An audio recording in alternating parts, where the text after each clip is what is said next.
ಇದ್ದೀವಿ. ಯಾವ ಮನುಷ್ಯ ನಮ್ಮನ್ನ ಎಲ್ಲವನ್ನು ಬಿಡಿಸಿ ನಾವು ಮನುಷ್ಯರಾಗಿ ನಿಂತ್ಕೊಳ್ಳಕ್ಕ ಮಾಡಿದ್ದು ಆ ವ್ಯಕ್ತಿಗೆ ಅವಮಾನ ಮಾಡೋ ಹಂಗೆ ಅಮಿತ್ ಶಾ ಅವರು ಮಾತಾಡಿದ್ದಾರೆ. ಅವರು ಬಾಬಾ ಸಾಹೇಬ್ರನ್ನ ಅವಹೇಳನಕಾರಿಯಾಗಿ ಮಾತನಾಡಿದ್ದಾರೆ. ನಮಗೆ ಅಮಿತ್ ಶಾ ಅವರು ಬೇಕಾಗಿಲ್ಲ. ಅಮಿತ್ ಶಾ ಅವರ ದೇವರುಗಳು ನಮಗೆ ಬೇಕಾಗಿಲ್ಲ. ಅಮಿತ್ ಶಾ ಅವರು ಯಾವುದೇ ಊಹೆಯಲ್ಲಿ ಮಾತಾಡ್ತಾ ಇದ್ದಾರಲ್ಲ, ಆ ಸ್ವರ್ಗ ನಮಗೆ ಬೇಕಾಗಿಲ್ಲ. ನಮಗೆ ಬೇಕಾಗಿರೋದು ಅಂಬೇಡ್ಕರ್ ಅಂಬೇಡ್ಕರ್ ಅಂಬೇಡ್ಕರ್. ನೀವು ಅಂಬೇಡ್ಕರ್ ಅಂತ ಹೇಳ್ಬಿಡು ಅಂತ ಹೇಳ್ತಾ ಇದ್ದೀರಲ್ಲ, ನಾವು 100 ಮಿಲಿಯನ್ ಬಾರಿ ಅಂಬೇಡ್ಕರ್ ಹೇಳ್ತೀವಿ. ಅಂಬೇಡ್ಕರ್ ಅಂಬೇಡ್ಕರ್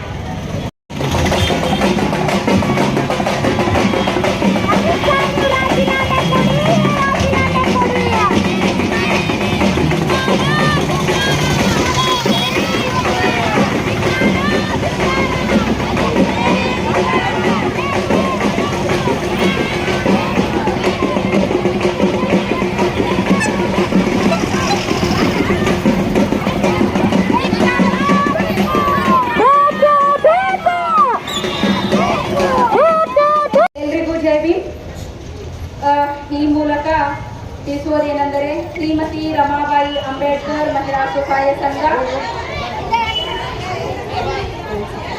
ಈ ಮೇಲ್ಕಾಣಿಸಿದ ವಿಷಯದನ್ವಯ ನಾವು ಕೇಂದ್ರ ಸರ್ಕಾರದ ಗೃಹ ಸಚಿವರಾದ ಅಮಿತ್ ಶಾ ಇವರಿಗೆ ಶೀಘ್ರದಲ್ಲಿ ರಾಜೀನಾಮೆ ಹಾಗೂ ದೇಶದ್ರೋಹಿಯಡಿ ಕೇಸು ದಾಖಲಿಸಲು ಈ ಮೂಲಕ ನಾವು ಪ್ರತಿಭಟನೆಯನ್ನು ಮಾಡ್ತಾ ಇದ್ದೀವಿ. ಡಾಕ್ಟರ್ BR ಅಂಬೇಡ್ಕರ್ ಅವರಿಗೆ ಸಂವಿಧಾನ ಶಿಲ್ಪಿ ಭಾರತ ರತ್ನ ಡಾಕ್ಟರ್ BR ರಾಮ್ಜಿ ಅಂಬೇಡ್ಕರ್ ಅವರ ಬಗ್ಗೆ ಏಕವಚನದಲ್ಲಿ ಅಂಬೇಡ್ಕರ್ ಅಂಬೇಡ್ಕರ್ ಅಂಬೇಡ್ಕರ್ ಅನ್ನೋದು ಫ್ಯಾಷನ್ ಆಗಿದೆ. ಅಂಬೇಡ್ಕರ್ ಎನ್ನುವ ಹೆಸರು ಬದಲಿಗೆ ದೇವರ ಹೆಸರು ತೆಗೆದುಕೊಂಡರೆ ಇವರಿಗೆ 7 ಜನ್ಮ ಸ್ವರ್ಗ ಪ್ರಾಪ್ತಿ ಆಗುತ್ತೆ ಎಂದು ಹೇಳಿ ಡಾಕ್ಟರ್ BR ಅಂಬೇಡ್ಕರ್ ಅವರನ್ನು ಅವಮಾನಿಸಿದ್ದಾರೆ. ಅದಕ್ಕಾಗಿ ಈ ಒಂದು ಬೃಹತ್ ಮೆರವಣಿಗೆಯನ್ನು ನಾವು ಹಮ್ಮಿಕೊಂಡಿದ್ದೀವಿ.